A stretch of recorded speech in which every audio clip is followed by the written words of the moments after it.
Right, so step one, you need your watercolor paper. Here I've taped it down with masking tape. This is just to keep the watercolor paper in place. It's not needed. And what's quite nice about the masking tape, when you pull it off after, once you've done with your painting, it leaves a nice white border around the edge. Step two, you need to pick your watercolor paints and your colors. I've opted for purples and blues because when these colors are painted right next to each other, they won't give off a brown muddy color. So make sure whatever colors you pick, they do complement each other. Right, so now we're going to actually start the painting. So step three, we're going to get your brush. I'm going to opt for the thicker brush and I'm going to dip it into the water. You're going to get your paintbrush full of water. Any excess water, just tap it on the end of your cup or just dip it on the paper towel or old towel that you have ready there for you. Then I'm going to mix the brush with the watercolor. I'm going to start off with the dark purple. Now you're probably going to wonder how much paint you need. Just make sure when you are mixing your colors. By the way, I'm just using an old tin, just an old tin lid. You don't want your paintbrush or the paint to be too dry, so you just want to try to work out how much water you need. You want it to be quite a nice running consistency. So I'm just going to put a bit more water with that, and that should be fine. Now we're going to apply the paint directly onto the paper. I'm going to just start in this corner. You can literally start anywhere. You can start in the middle and work your way out. You can start from right to left, left to right. There's no wrong way on doing this technique. So I'm just going to start here. I'm going to start off a bit thin. And then I'm going to push my paintbrush down just to give a thicker effect. And then I can feel my brush is already getting a bit dry, so I'm going to dip it back into the water and then back into the paint. And I am going to drag it all the way through, maybe just to the end of the paper, just like that. Now remember, with this technique, you want to work quite quickly. You don't want your paint to dry because you want the colors to mix slightly. So after I've applied my first color, which is the purple, I am now going to go on to the next color and I'm going to opt for the lighter blue. So I'm going to mix, get enough paint and enough water on that paintbrush. And now I'm going to go directly onto the paper again, right next to the first color. Again, you can have some thick areas, working more into a thinner area. By doing this, if you want to cover a larger area, push your paintbrush down on the side and then lift it to the tip just to give it a thinner line. Now you may notice that there's a lot of water in some areas. If that's the case, don't worry about it too much. Let the paint mix, or if it does bother you, get a dry brush and just dab it into those wetter areas just to pick up where you may have too much water sitting on the paper. Now I'm going to clean my paintbrush and go for the next color. And here I'm going for the darker blue. I can feel that it's not running on too smoothly, which means I need more water because I want a nice consistency, a nice runny consistency.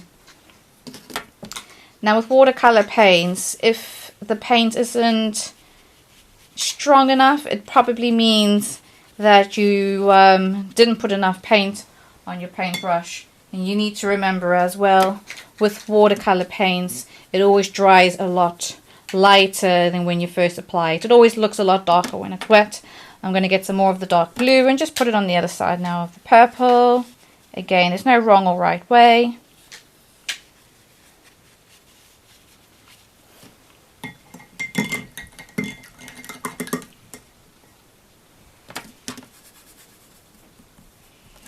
I'm going to put some more there.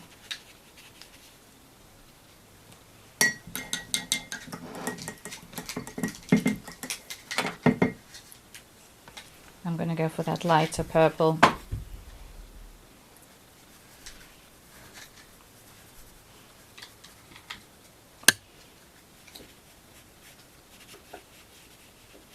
Now you'll notice that some areas have dried a lot quicker than what you were hoping.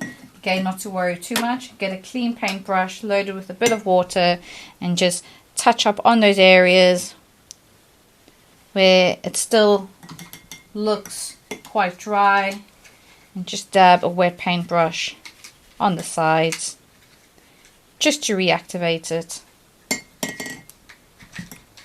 I'm going to go back to that light purple. I don't like, of course, to put the same colors next to each other, so I'm going to put some of this here. It doesn't matter if some areas are a little bit lighter than others.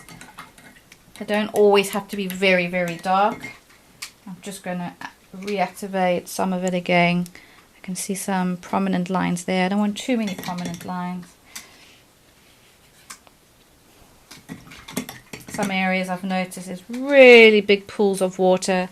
I just get a dry brush and just pick that up a bit.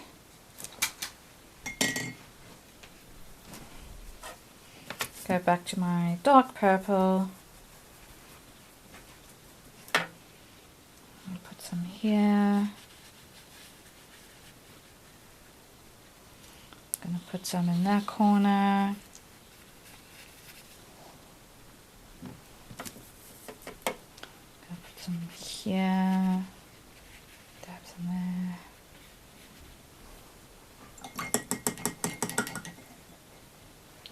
Going back to the lighter purple. Gonna fill this area up here.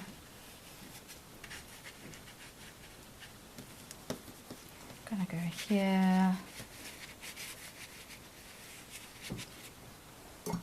If you found that the color's coming out too light, it's because you've got too much water and not enough paint on there. So just go back in and dab it in and pick up some more paint.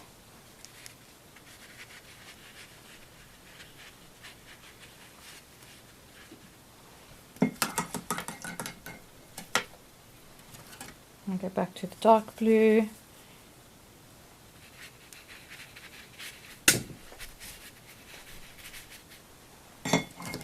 Notice some of the paint's really drying already. It's okay, I'm just going to reactivate that with just water on my brush. I'm going to go back to the lighter blue.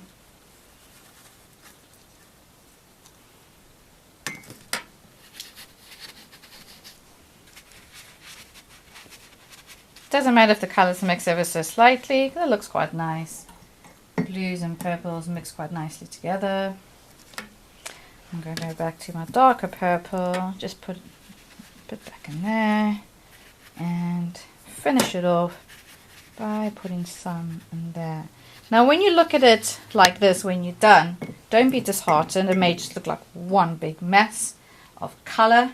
But again, not to worry too much, because once you've actually put on the white specks, the white dots right at the end, it will cover any sort of areas that you're not particularly happy with anyway. But yeah, don't let that bother you too much. Now you may be wondering what I'm doing here is I'm just going over some areas where I feel like I want the colors to be blended a bit more. You don't want the brush to be too wet, but you need it to be wet enough just to get that all mixed.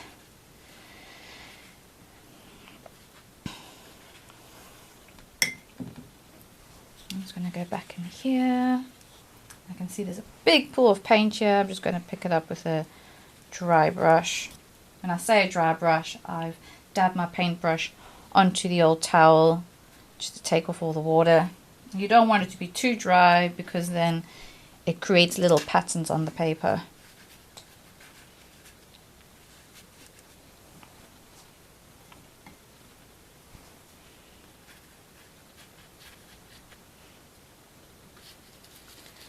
Okay, so I think I'm happy with that for now. Now what I'm going to do is I'm going to let it dry. Right, okay, so the next step, we've come back to our painting. I'm just going to move this camera a bit back just to show you it is now dry. And just put your fingers just over the surface just to make sure and I can feel that's nice and dry.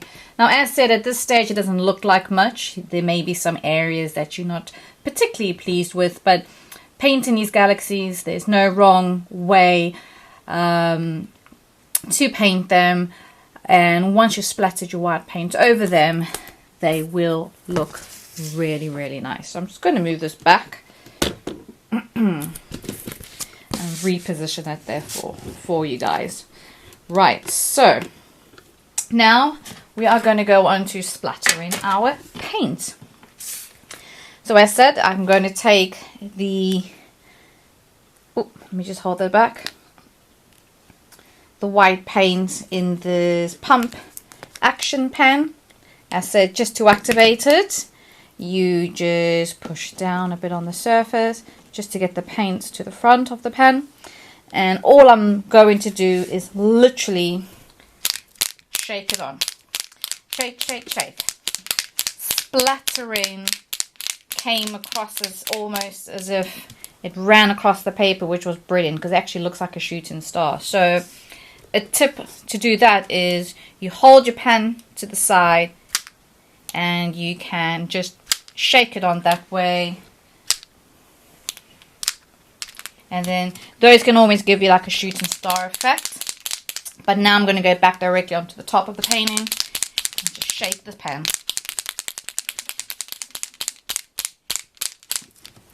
If you don't have one of these, another easy way to do it is by getting another paintbrush that's smaller than the brush that you painted with, as you can see. So make sure it's a smaller brush with a smaller head. And what I'm going to do with that is I'm going to get my white paint. I'm going to put it on my tray just like that.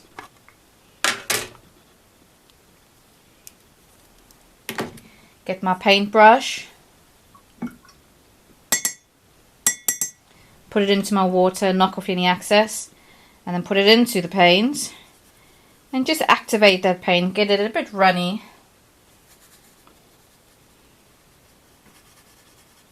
Just like that.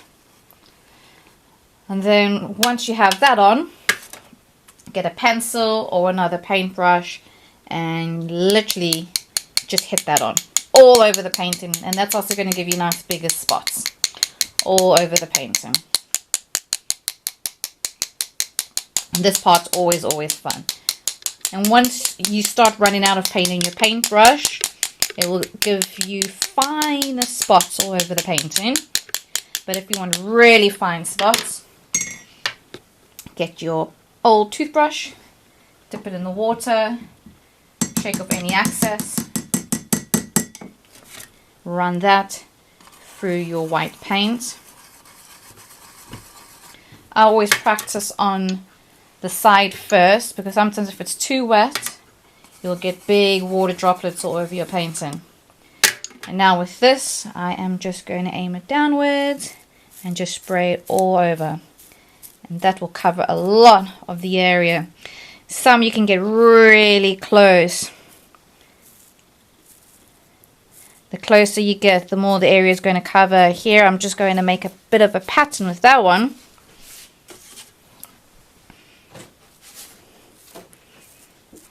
Just to give it a bit more of that galaxy feel and look to it.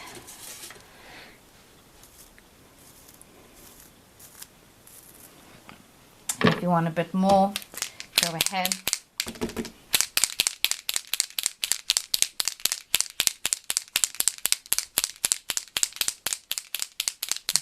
Just shake that paint on. And then let that dry, and then once that is dry. Right, so the white paint is now dry. Now I'm going to remove the masking tape. And when I remove the masking tape, I like to do it at an angle, pull it away from the paper gently. And there you have it. You have our watercolor galaxy. So I hope you've enjoyed the video. I hope it was clear enough. If you